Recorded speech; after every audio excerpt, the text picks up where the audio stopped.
सौदास, सौदास के हुए असमक, असमक के हुए नारी कवच, नारी कवच के हुए खट्वांग, खट्वांग के हुए दिलीप और दिलीप के हुए रघु। और यहीं से रघुवंश चला। रघु के हुए अज और अज के हुए दशरथ और दशरथ के हुए राम लक्ष्मण भरत शत्रुघ्न। बोलिए चारों भैयन की जय हो। तो आइए एक बार हम भी अपने मन को अयोध्या ले चले। सीताराम जी की प्यारी राजधानी लागे, महारानी लागे, मोहे मीठो मीठो सरजू जी को पानी लागे। सीताराम जी की प्यारी राजधानी लागे, राजधानी लागे, आने सरयू जी को मीठो मीठो पानी लागे। सीताराम जी की प्यारी राजधानी लागे, महारानी लागे, मोहे मीठो मीठो सरजू जी को पानी लागे। सीताराम जी की प्यारी राजधानी लागे, राजधानी लागे, हारे मीठो मीठो सरयू जी को पानी लागे।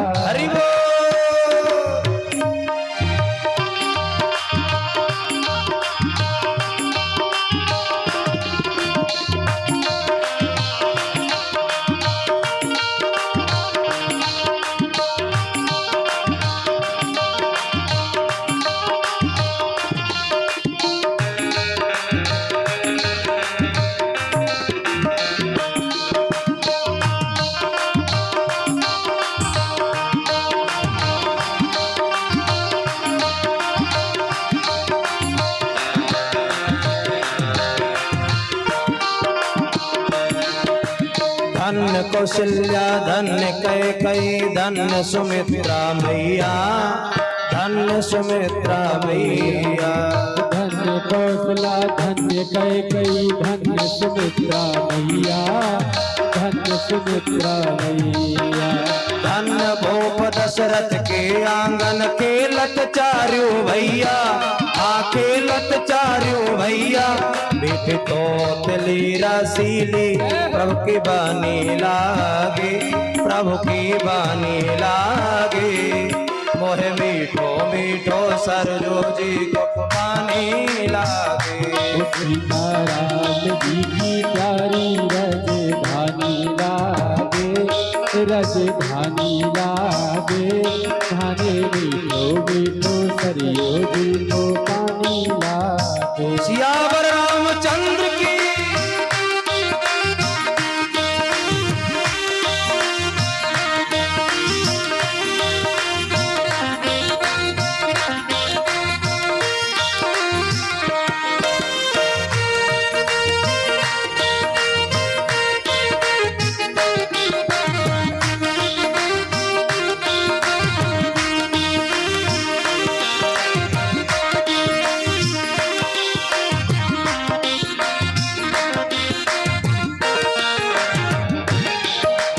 जन्मभूमि हनुमान गढ़ी की शोभा है अति सुंदर, शोभा है अति सुंदर। जन्मभूमि हनुमान गढ़ी शोभा है अति सुंदर, शोभा है अति सुंदर। स्वयं जगत के मालिक बैठे कनक भवन के अंदर, कनक भवन के अंदर। मीठी तोतली रसीली प्रभु की बानी लागे, प्रभु की बानी लागे, मोहे मीठो मीठो सरजू जी को पानी लागे। सीताराम जी की प्यारी राजधानी लागे, राजधानी लागे, खाने मीठो मीठो सरयू जी को पानी लागे। हरि बोल।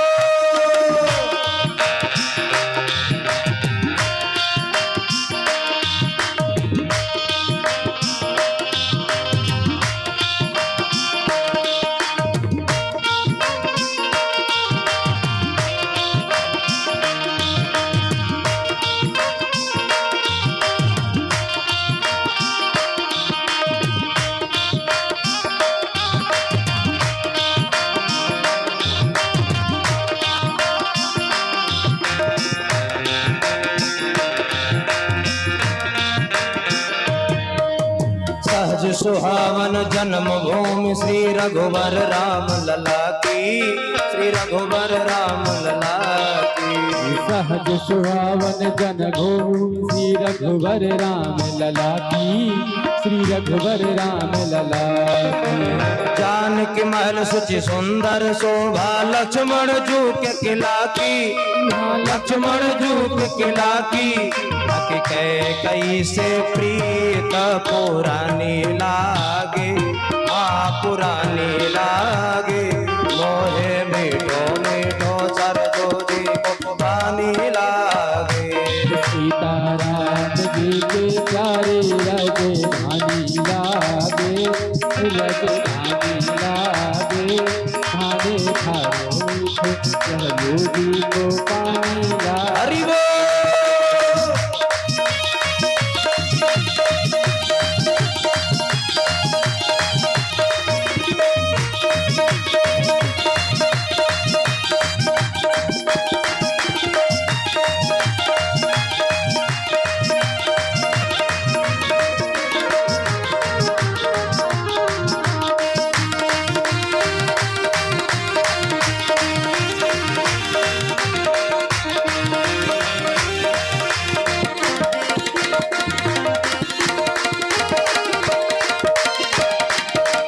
सिया राम दंडवत भैया, मधुरी बानी बोले, मधुरी बानी बोले।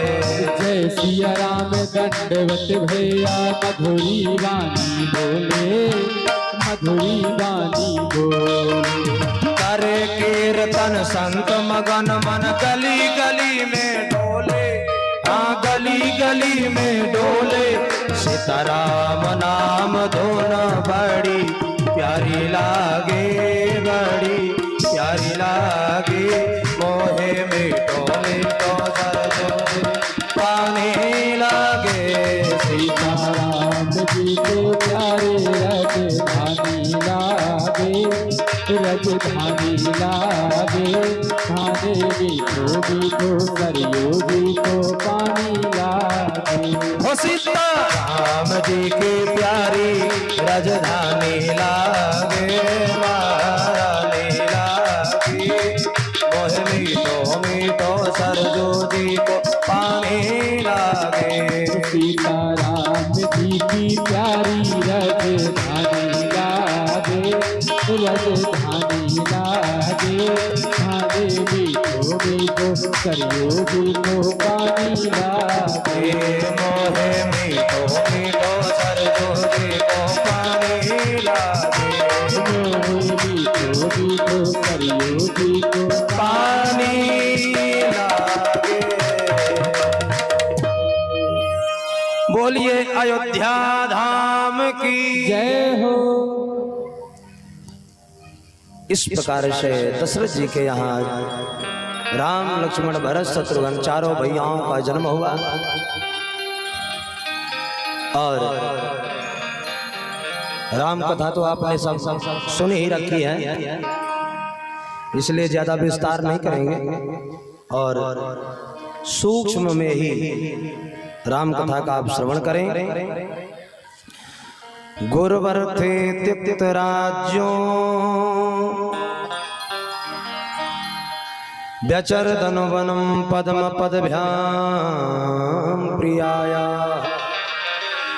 पाणिस्पर्शा क्षमाभ्याम मृजित पथरुजो यो हरेन्द्रानुजाभ्याम। वैरूप्या चोरपड़ख्या प्रिय विरहरुषा रोपित भ्रो विजृंभ।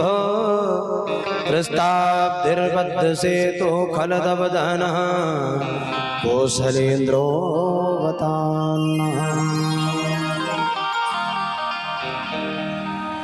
जो आनंद सिंधु सुख राशि। स्वीकारते त्रय लोक सुखासी। और चारों भैयाओं का सर्वप्रथम नामकरण हुआ। तो नामकरण के माध्यम से हम आपको कुछ विशेष बातें बताने की कोशिश कर रहे हैं। अगर हमें राम जी को पाना है तो सर्वप्रथम चारों शक्तियों सहित नीचे वाली सीढ़ी से प्रारंभ करना पड़ेगा। तो सबसे छोटे वाले भाई का क्या नाम है? शत्रुघ्न। और इनकी देवी जी का क्या नाम है?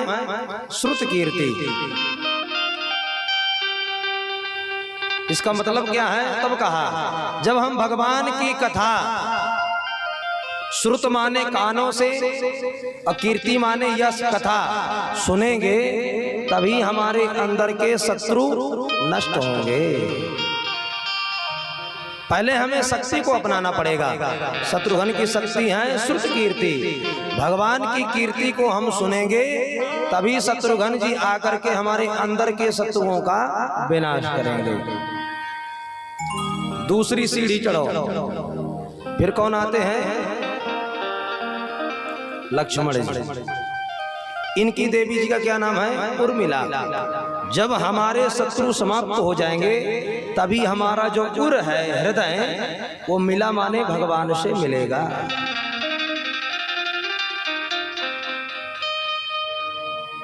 और मिलने के बाद फिर क्या होगा? तब कहा कि लक्ष्मण जी आएंगे। लक्ष्मण जी का मतलब क्या होता है? मोरे सबहि एक तुम स्वामी लक्षण धाम माता रामो मत पिता रामचंद्र स्वामी रामो मत सखा रामचंद्र। एक लक्ष्य बन जाएगा। मोरे सबहि एक तुम स्वामी। भगवान के प्रति हमारा एक लक्ष्य बन जाएगा। और ऊपर वाली सीढ़ी में चढ़ो। फिर आते हैं भरत जी। भरत जी की पत्नी का क्या नाम है? मांडवी। मांडवी का मतलब होता है पूरे ब्रह्मांड में आपको मां जैसा नारी शक्ति में दर्शन होने लगेगा। और जब हमारे मन में सभी स्त्रियों के लिए सम्मान का भाव होगा तभी भरत जी आएंगे। भरत जी का मतलब क्या होता है? विश्वभरण पोषण कर जोई ताकर नाम भरत होई ताकर नाम भरत होई। भरत जी आ जाएंगे हमारे जीवन में खुशियों को भर देंगे। कभी भी दुख नहीं रहेगा। और दूसरा एक भाव और है।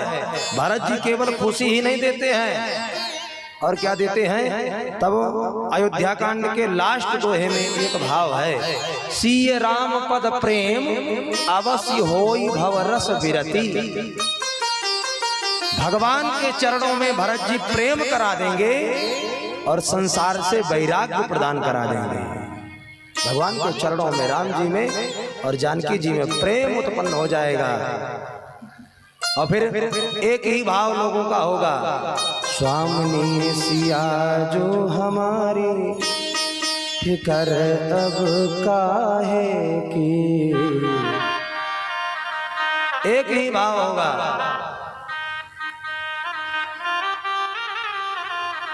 और जब हम भरत जी को अपना लेंगे इसके बाद फिर कौन आएंगे?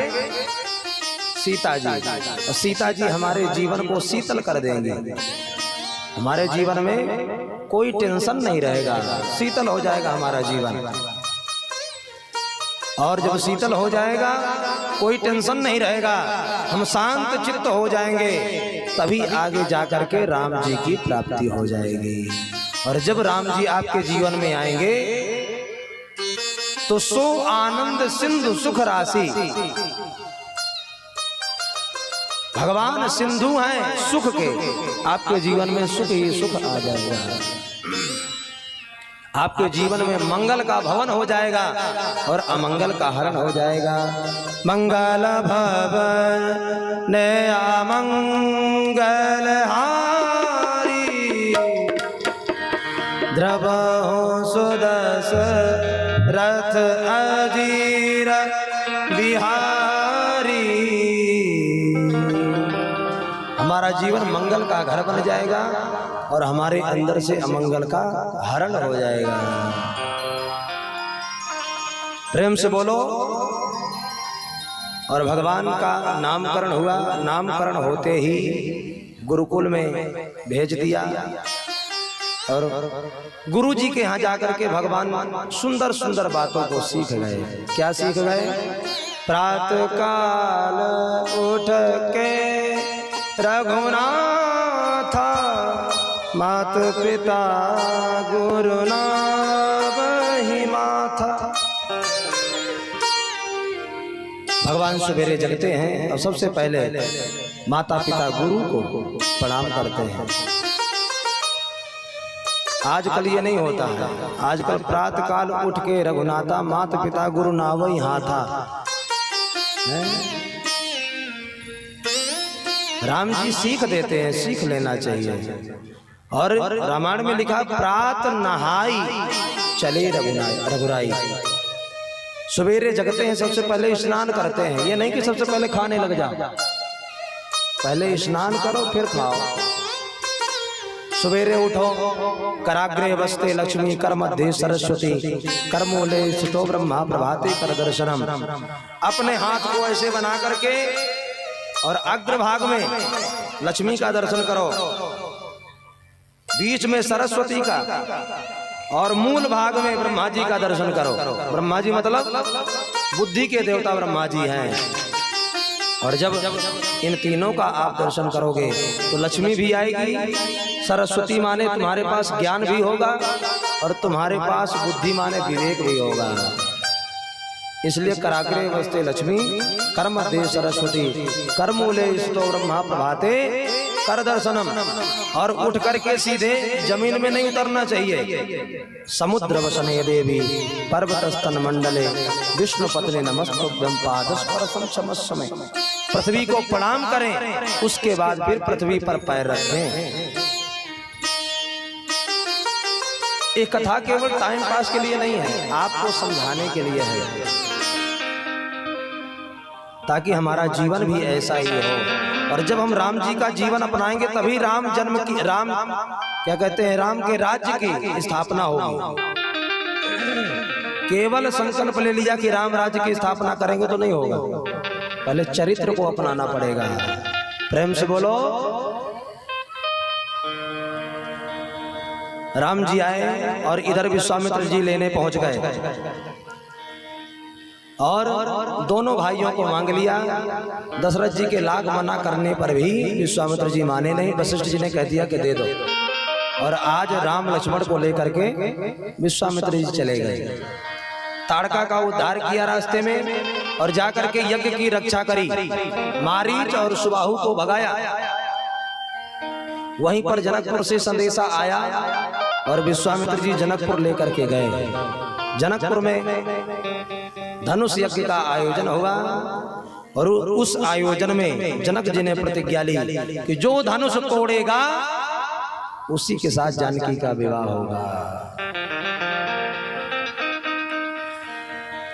सभी देश देश के राजा आए मगर कोई तोड़ नहीं पाया। और जब जनक जी ने कहा कि अगर मुझे मालूम होता कि ये पृथ्वी वीरों से विहीन है, इसमें कोई वीर नहीं है, तो मैं प्रतिज्ञा कभी कदापि नहीं करता। जैसे ही ये बात कही लखन लाल खड़े हो गए और लखन जी ने कहा कि हमको वीर नहीं मान रहे हो तुम, मुझे इजाजत नहीं है। अगर मुझे इजाजत मिल जाए तो इस पूरे ब्रह्मांड को कच्चे घड़े के समान फोड़ सकता हूं। लक्ष्मण जी को देख करके राम जी प्रसन्न हुए। गुरु जी ने कहा कि इसको रोको नहीं, इसी का विवाह हो जाएगा, तुम रह जाओगे। राम जी ने रोका और फिर राम जी ने गुरु ही प्रणाम मन ही मन कीना। गुरु जी की आज्ञा पाते ही गुरु जी को मन ही मन प्रणाम किए और गए। जो धनुष रखा हुआ था, जैसे खेल है और खेल में एक बालक छोटा सा धनुष लकड़ी का उठा लेता है, इसी तरह भगवान ने उस धनुष को उठा करके प्रत्यंचा ज्यों ही चढ़ाई, वैसे धनुष टूट करके दो भागों में परिवर्तित हो गया। जैसे ही धनुष टूटा सभी राजाओं का अहंकार भी टूट गया। जो अपने आप को बलशाली समझते थे उनका अहंकार भी टूट गया। और आज जानकी जी का वरण भगवान राम से हो गया। बोलिए सियावर रामचंद्र की जय हो। यहाँ पर जनक जी ने संदेशा भेजा और दशरथ जी बारात लेकर के गए। चारों भाइयों का विवाह हुआ। जनक जी की जो पुत्री थी और जो भाई की पुत्री थी, चारों बहनों के साथ चारों भाइयों का विवाह हुआ। और महाराज महीनों बीत गए, कोई जाने का नाम नहीं ले रहा। उसके बाद वशिष्ठ जी ने कहा कि अब चलना चाहिए। और जनक जी ने आज बारात विदा की। और सबसे पहले माता सुनैना समझा रही है अपनी बिटिया सीता को, बेटा सास ससुर गुरु सेवा करहु, पति रोक लखी आज्ञा अनुसार हो। बेटा ससुराल जाना तो सास और ससुर की गुरु की सेवा करना। और पति को कहना ना पड़े, पति का रुख देख करके उनका आज्ञा पालन करना। ये नहीं कि पति चिल्लाता रहे और पति तो मांग रहा है चाय और देवी जी कह रहे हैं कि हम जा रहे हैं मंदिर से होकर के आ रहे हैं, फिर चाय पिलाएंगे। पति रुख लखी, पति का रुख देख करके सेवा करना चाहिए। प्रेम से बोलो। जब शादी होती है और देवी जी आती हैं, उस समय देवी का स्वरूप क्या रहता है? चंद्रमुखी। जो कहोगे देवी जी करेंगे, आपको कहना भी नहीं पड़ेगा। बार बार पूछेंगे हाँ जी चाय ले आए? नहीं नहीं अभी जरूरत नहीं, अरे ले लो। बार बार पूछेंगे। साल 2 साल देवी जी ने आपको समझा और जैसे थोड़ी बहुत समझ में आप आ गए तो चंद्रमुखी से फिर हो जाएंगी सूरजमुखी। हाँ, फिर पतिदेव ने कहा कि देवी जी एक काम करो, सवेरा हो गया, चाय ले आओ। देवी जी ने कहा कि तुम्हें चाय की पड़ी है, मेरा सिर दर्द कर रहा है, जाओ खुद बना लो और पी लो। मैं चाय नहीं बनाऊंगा। उस समय सूरजमुखी हो जाती है देवी जी। और 2, 4, 10 साल बीते तो सूरजमुखी से बढ़ करके फिर हो गई ज्वालामुखी। प्रेम से बोलो। ज्वालामुखी का मतलब पतिदेव कह रहे हैं कि देवी जी सवेरा हो गया, चाय ले आओ। देवी जी कह रही हैं कि तुम्हें चाय की पड़ी है, मेरा सिर दर्द कर रहा है, काम करो जाकर के चाय बनाओ, स्वयं पी लेना, 1 कप मुझे भी दे देना। महाराज ये स्थिति है। और जब व्यक्ति का विवाह होता है तो पहले तो कहता है वाह, क्योंकि बड़ा आनंद आता है। उसके बाद जैसे ही देवी जी की फरमाइश प्रारंभ होती है तो वाह से वाह निकल जाता है, केवल आह बजती है।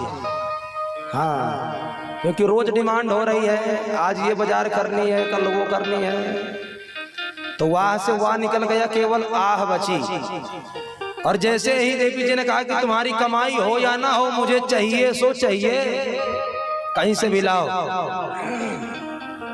तो वही व्यक्ति वाह से आह में पहुंचता है, फिर हो जाता है तबाह। तो उसी को लोग कह देते हैं विवाह। प्रेम से बोलो। हाँ, इसलिए हमारे गुरुजनों ने कहा कि शास्त्र अगर पढ़ना है तो व्यक्ति को व्याकरण समझना पड़ेगा, और गृहस्थ समझना है, गृहस्थ को अच्छे से चलाना है तो विवाह को समझना पड़ेगा। एक व्याकरण और विवाह करना, दोनों का संयोग बड़ा खतरनाक है। जो व्यक्ति व्याकरण समझ जाएगा, व्याकरण मतलब समझ रहे हैं, ग्रामर जिसे कहते हैं, पास्ट, फ्यूचर, प्रेजेंट, यही होते हैं क्या? ये तीनों टेंस जो समझ जाता है, भूत, भविष्य, वर्तमान, वो कोई भी शब्द को हल कर सकता है, ट्रांसलेट कर सकता है। और जिसने ग्रामर नहीं पढ़ी वो इंग्लिश में बात भी नहीं कर सकता, कोई अगर पूछेगा वो बता भी नहीं सकता। इसलिए विद्याओं का ज्ञान होने के लिए व्याकरण जरूरी है, ग्रामर जरूरी है, और गृहस्थ का ज्ञान होने के लिए विवाह को समझना जरूरी है कि विवाह होता क्या है, क्या करना चाहिए। वही माता सुनैना समझा रही है, सास ससुर गुरु सेवा करो, पति रुख लकी, पति का रुख देख करके पति क्या चाहता है वो आप कर दो। और जो देवी जी ये करती हैं उनके लिए एक बोनस दिया है, ऑफर दिया है शास्त्र में। क्या बोले? पति जितना भी सत्कर्म करेगा, पुण्य करेगा, उसका आधा फल पत्नी को अपने आप मिल जाएगा, पति दे या ना दे।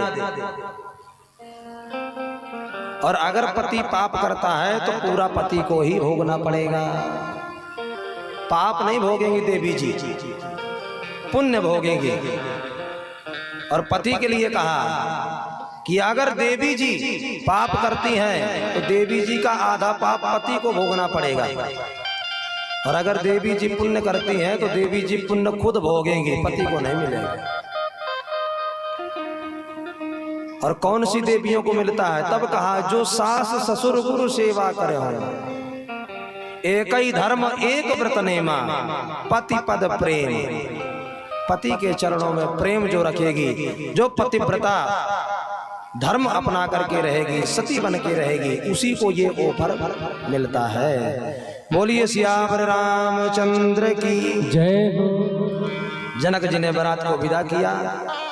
और आइए एक भजन, यहाँ ज्यादा भजन हम इसलिए नहीं गाते कि फिर कथा रह जाती है, तो एक मिथिला का भजन गा लेते हैं।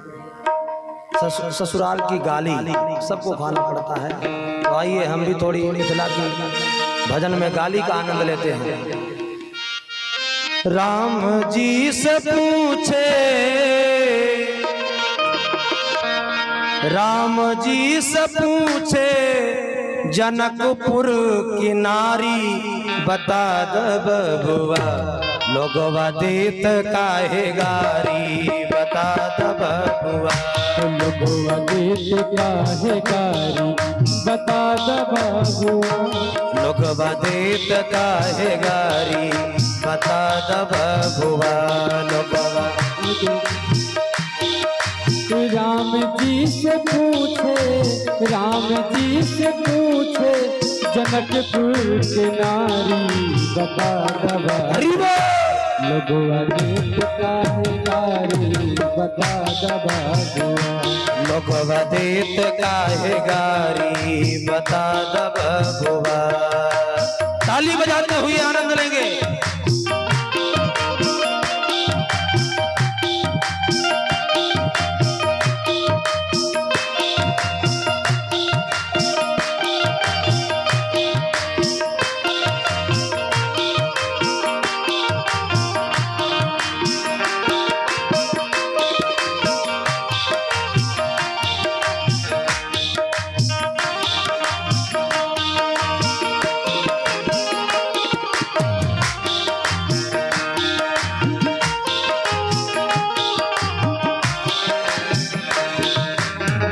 तोहरा से पूछूं मैं ओ धनुषधारी, तोहरा से पूछूं मैं ओ धनुषधारी, तोहरा से पूछूं मैं ओ धनुषधारी, तोहरा से पूछूं मैं ओ धनुषधारी।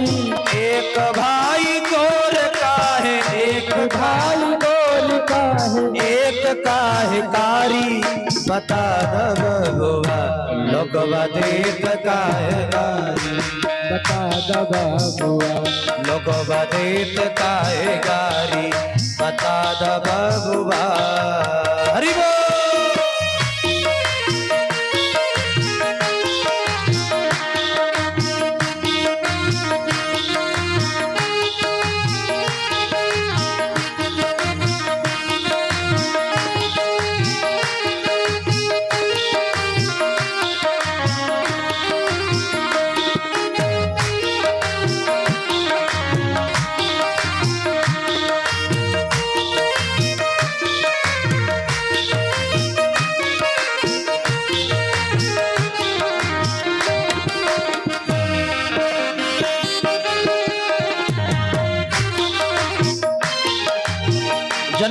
की नारियां कह रही हैं, क्या कह रही हैं कि बूढ़ा बाबा के पकल पाकल दाढ़ी, बूढ़ा बाबा के पकल पकल दाढ़ी, कि बूढ़ा बाबा के पकल पकल दाढ़ी, बूढ़ा बाबा के पकल पकल दाढ़ी, देखन में पातर बा, देखन में पातर बा, खाए भर थारी बता दबा, लोगवा देत काहे गारी, बता द बाबुआ, लोगवा देत काहे गारी, बता द बाबुआ।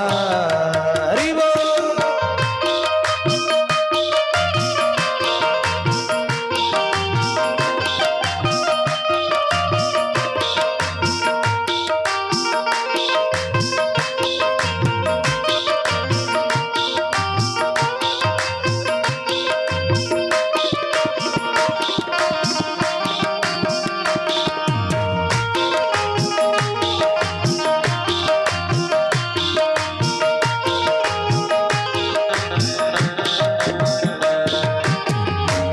और क्या कह रहे हैं, राजा दशरथ जी कैलन होशियारी, राजा दशरथ जी के कैलन होशियारी, राजा दशरथ जी कैलन होशियारी, राजा दशरथ जी कैलन होशियारी, एक तामरद पर हाँ, एक कामरद पर हाँ, तीन तीन नारी, बता द बबुआ, लोगवा देत काहे गारी, बता द बबुआ, देत काहे गारी, बता द बाबुआ, लोगवा देत काहे गारी, बता द बबुआ। लोगवा देत काहे गारी, बता द बाबुआ, राम जी से पूछे, राम जी से पूछे जनकपुर की नारी, बता द बबुआ, लोगवा देत काहे गारी, बता द बबुआ, लोगवा देत काहे गारी, बता द बाबुआ, लोगवा देत काहे गारी, बता द बबुआ। लोगवा देत काहे गारी, बता द बाबुआ। बोलिए जनकपुर धाम की जय हो। और इस तरह से जनकपुर में गालियों से स्वागत किया गया बारातियों का। और भजन तो बहुत हैं, मिथिला के भजनों में बड़ा आनंद आता है। ये पहुना यही मिथिले में रहोना, ए पहुना यही मिथिले में रहोना, जौन सुखबा ससुरारी में, जौन सुखबा ससुरारी में, तौन सुखबा कहूँ ना, हे पहुना यही मिथिले में रहोना, हे पहुना यही मिथिले में रहोना। बोलिए जनकपुर धाम की जय हो। बारात विदा हुई महाराज, और विदा होते ही पहुंची अयोध्या। और एक दिन दशरथ जी बैठे थे, उनके मन में विचार आया कि राम को राज्य दे देना चाहिए, राजा बनाना चाहिए। उसी रात्रि में मंथरा पहुंच गई कैकेयी के पास और कहा कि देखो, अगर राम को राज मिल गया तो तुम्हारा बेटा बेकार हो जाएगा, दर दर ठोकर खानी पड़ेगी, इसलिए मेरी बात मानो तो 2 वरदान जो तुम्हारे शेष हैं वो वाले मांग लो। सवेरा हुआ महाराज, दशरथ जी के पास जाकर के कैकेयी ने 2 वरदान मांगे। पहला वरदान मेरे पुत्र भरत को राज्याभिषेक, दूसरा वरदान राम को 14 वर्ष का वनवास। जैसे ही मांगा महाराज दशरथ जी व्याकुल हो गए, जमीन पर गिर पड़े और कहा कि देवी, भले ही तुम चाहती हो कि मेरा बेटा राजा बन जाए, मैं आशीर्वाद दे दूंगा, वचन दे दूंगा और उसको राजा भी बना दूंगा, मगर मेरे राम को वन मत भेजो, क्योंकि राम तो मेरे प्राण हैं, मैं राम के बिना कैसे रहूंगा। और अगर राम चला गया तब तो मैं जीवित नहीं रहूंगा, मेरी मृत्यु निश्चित है। इसलिए देवी अभी भी समय है, अपने वचन वापस ले लो। और केकई ने कहा कि नहीं, मुझे 2 वचन चाहिए, सो चाहिए।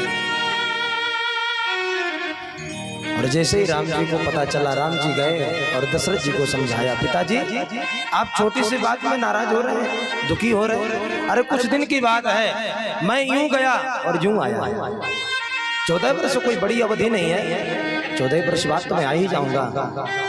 और कोई बात नहीं, राजा बनाने की बात है तो राजा तो मेरा भाई बन रहा है ना, उसको बना देना, मैं बनूं या मेरा भाई बने, इसमें कोई अंतर थोड़ी है। किसी भक्त ने बड़ा भाव दिया कि कई तूने लूट लिया दशरथ के खजाने को, कि कई तूने लूट लिया दशरथ के खजाने को। तू तरसेगी रानी, तू तरसेगी रानी, मांग अपनी सजाने को, कि कई तूने लूट लिया दशरथ के खजाने को। हाथ तरसेंगे कंगन को, हाथ तरसेंगे कंगन को, माथ तरसेगा बिंदिया को, हाथ तरसेंगे कंगन को, माथ तरसेगा बिंदिया को। तू तरसेगी रानी, तू तरसेगी रानी, सबसे मिलने मिलाने को, कि कई तूने लूट लिया दशरथ के खजाने।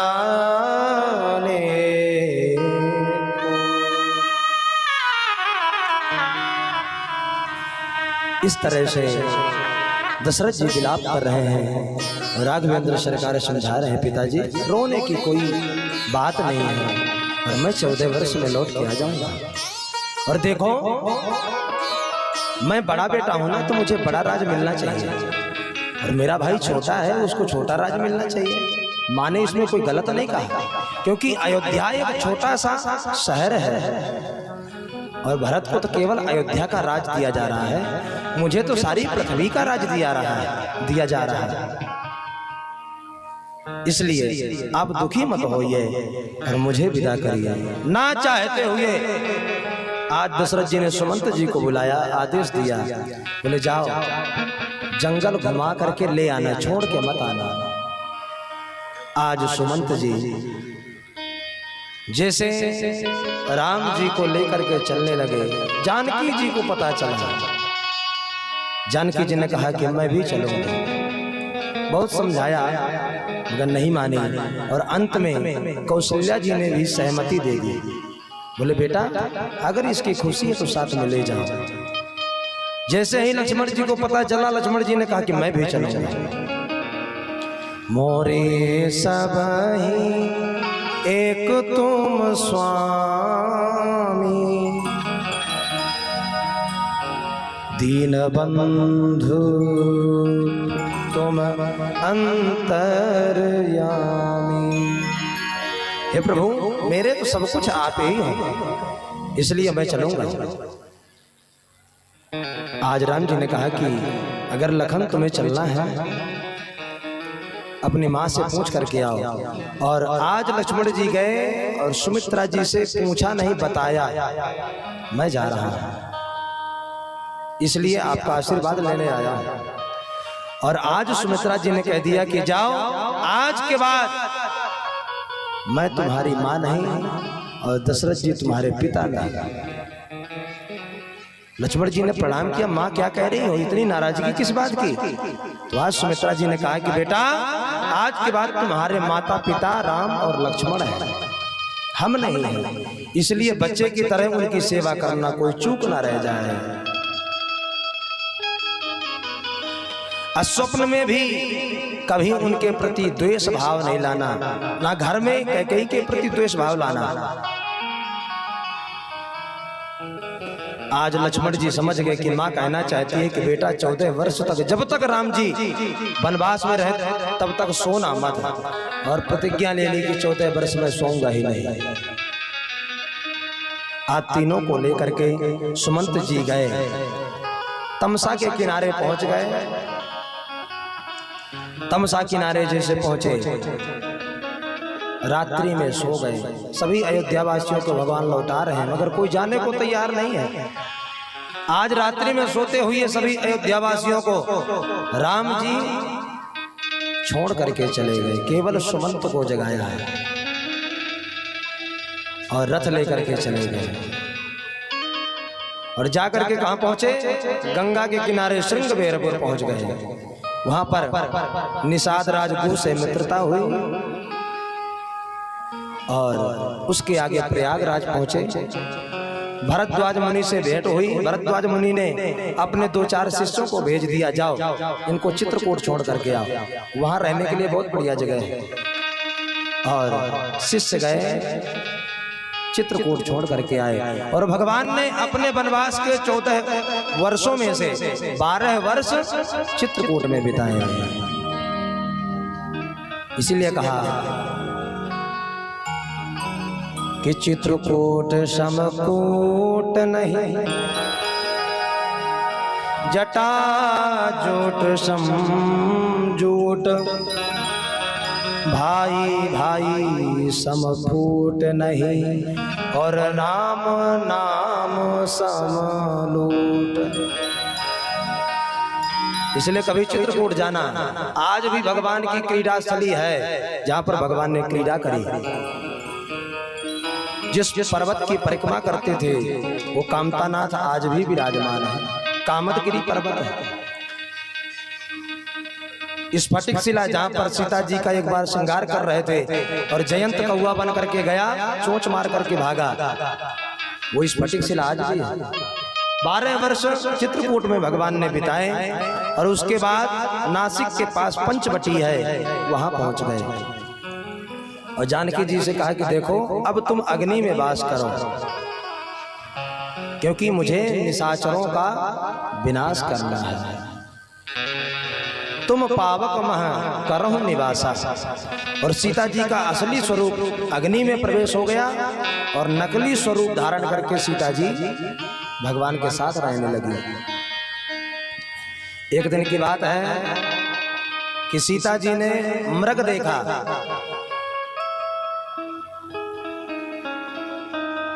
और ये मृग कौन है? तब बताया कि जब भगवान पंचवटी में थे उसी समय शूर्पणखा पहुंच गई।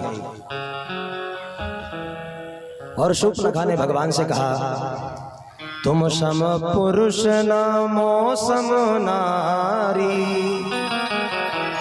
आपके समान कोई पुरुष नहीं है और मेरे समान कोई नारी नहीं है। और ज्यादा प्रसन्न मत होइएगा, पूरे फिट तो आप भी नहीं हो मेरे लिए। मन माना कुछ तुम ही निहारी, थोड़ा सा मेरा मन माना है।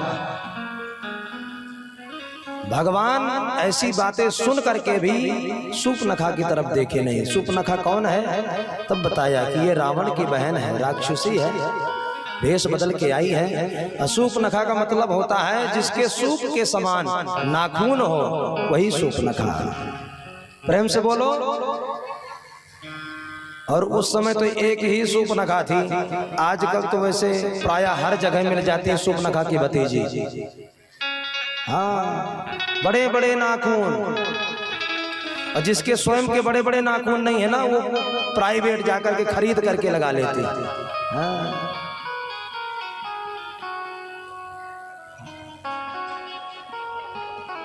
इसलिए सूपनखा का लक्षण मत अपनाओ। अगर सूपनखा बनोगे तो भगवान राम इशारा करेंगे और लक्ष्मण जी नाक कान काट करके भगाएंगे। हाँ, इसीलिए भगवान ने सूपनखा से बात नहीं की और कहा कि जैसे तुम कुमारी हो वैसे ही मेरा भाई कुमारा, उससे जाकर के विवाह कर। लक्ष्मण जी के पास गए, लक्ष्मण जी ने कहा कि मेरे साथ विवाह करोगे नौकरानी बनना पड़ेगा, उनके साथ विवाह करोगे रानी बनना पड़ेगा। अब तुम निर्णय करो क्या करना है। बोले नहीं, नौकरानी थोड़ी बनना, मुझे तो रानी बनना। बोले जाओ वहीं। भगवान के पास भेज दिया। भगवान ने कहा कि वो झूठ बोल रहा है, मैं मर्यादा पुरुषोत्तम हूँ और मेरा विवाह हो गया, मेरी देवी जी साथ में है, उसका नहीं हुआ, जाओ उसके साथ विवाह कर। और जैसे ही गई, राम जी ने इशारा कर दिया और लक्ष्मण जी ने नाक कान काट करके विदा कर दिया। प्रेम से बोलो। सूपनखा गई कुरूपा बन करके। खरदूषण इसके भाई हैं, उनसे बताई। खरदूषण तुरंत वहां से सेना लेकर के पहुंचे महाराज। और जैसे ही ठाकुर जी को देखा, राघवेंद्र सरकार को देखा, विचार बदल गया और कहने लगे अपनी सेना से, काम तो बहुत गलत किया है मगर ये मारने के योग्य नहीं है। क्यों? यद्यपि भगनी कीन कुरूपा, बधलायक नहीं पुरुष अनूपा। काम तो बहुत गलत किया है मगर ये सुंदर बहुत है, मारने के योग्य नहीं है। भगवान ने कहा कि अगर ये मारने नहीं आएगा तो मैं भी नहीं मार पाऊंगा इसको। भगवान ने आसुरी प्रवृत्ति को जागृत किया और दोनों भाई मारने के लिए दौड़े। इनको वरदान था कि जब ये मरेंगे तो दोनों भाई लड़ करके ही मरेंगे आपस में। दोनों भाइयों के अंदर भगवान की छवि दिखने लगी। भगवान ने ऐसी माया डाल दी और दोनों भाई एक दूसरे को राम समझ लिया, लखन समझ लिया और दोनों लड़ करके समाप्त हो गए। बोलिए भक्तवत्सल भगवान की जय हो। जैसे ये मर गए तो सूपनखा पहुंची रावण के पास। रावण से बताया, बोले मेरा नाक कान काट लिया और मैंने खरदूषण को भेजा तो उसको भी मार दिया, और आपकी राज में आपके बहन का ये दशा हो, ये उचित नहीं है। रावण समझने लगा कि अगर खरदूषण को वो मार दिए, इसका मतलब वो साधारण नहीं है, भगवान ही है। खरदूषण मोहि सम बलवंता, कि नहीं कुमार है बिन भगवंता। अगर खरदूषण का वध हो गया है तो जरूर भगवान ही है, इसलिए मैं नहीं जाऊंगा। क्या करूंगा? बोले मामा मारीच को भेजता। मामा मारीच के पास गए, बोले जाओ सोने का अमृत बन जाओ और भगवान के यहाँ जाओ पंचवटी में। मारीच ने कहा कि मैं नहीं जाऊंगा। बिना फर के बाण मारा था जब विश्वामित्र के यज्ञ में राम जी ने, तब मैं 100 योजन दूर गिरा था। अगर आज गया तो मेरी मृत्यु निश्चित है। रावण ने कहा कि अगर तू नहीं जाएगा तो मैं तुझे मार दूंगा, जाना तो पड़ेगा। मारीच ने सोचा इस दुष्ट के हाथों से मरना ठीक है कि भगवान के ही सामने जाकर के मेरे प्राण छूटे। और आज मृग बन करके सोने का चल दिया मारीच। और जैसे जानकी जी ने देखा, राम जी से आज मांग लिया, मुझे ये मृग चाहिए। राम जी पीछे पीछे गए, लखन जी से कह गए कि तुम इस सीता की सुरक्षा करना, ये बच्चों को थोड़ी यहाँ रोको, ये कैमरा गिरा देंगे ना फिर वो डिस्टर्ब हो जाता है। हाँ, ये बांस के सब उधर रहे।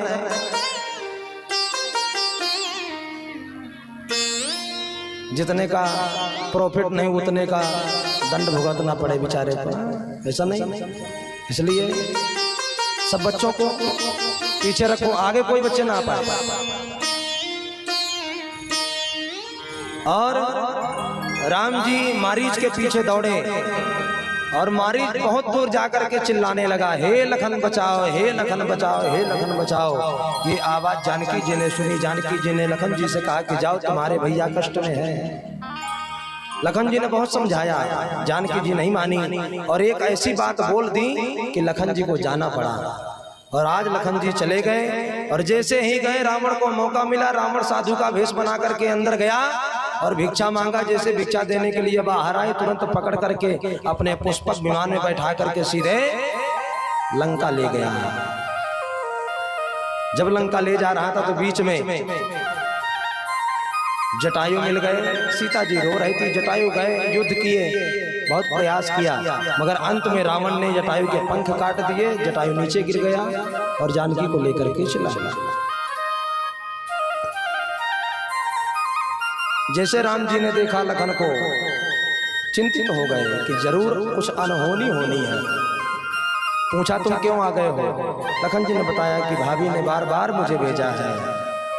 और आज राम लक्ष्मण दोनों आए और कुटिया में देखा तो वहां सीता जी नहीं है। आज राम जी वृक्षों से पूछ रहे हैं, पक्षियों से पूछ रहे हैं, हे खग मृग, हे मधुकर श्रेणी, तुम देखी सीता मृग नैनी। ढूंढते ढूंढते जाते हैं, जटायु से मुलाकात होती है। जटायु सब बात बताते हैं, जटायु का भगवान कल्याण करते हैं, उनकी क्रियाक्रम करते हैं। और वहां से आगे जाते हैं, कबंध नाम का राक्षस मिल जाता है, उसका भी कल्याण करते हैं, उसको सदगति प्रदान कर देते हैं और एक संदेश देते हैं, मोहिन सुहाहि ब्रह्म कुलद्रोही, ब्राह्मण से द्वेष करोगे तो मुझे कभी प्राप्त नहीं कर पाओगे, ब्राह्मणों की सेवा करो। उसके बाद आगे पहुंचे सबरी माता के यहाँ। कल आपने नवधा भक्ति में सुना है कि भगवान ने नवधा भक्ति का वर्णन किस प्रकार किया। तो सबरी माता की मनोकामना को पूर्ण की। उसके बाद पंपा सरोवर गए और आगे ऋष्यमुख पर्वत पर पहुंचे। वहां सुग्रीव से मित्रता हनुमान जी ने कराई और हनुमान जी को आज राम जी सोचने लगे कि सीता जी ने जीवन में एक बार मुझसे मांगा था, मैं कुछ दे नहीं पाया, इसलिए वो नकली मृग तो नहीं दे पाया, मगर असली सोने का मृग मैं भेज रहा हूँ। और हनुमान जी को सोने का मृग बना करके भेज दिया। कहा, जाओ पता करके आओ। अतुलित बलधामम स्वर्ण शैलाभदेहम, हनुमान जी का शरीर स्वर्ण के समान चमचमाता हुआ है।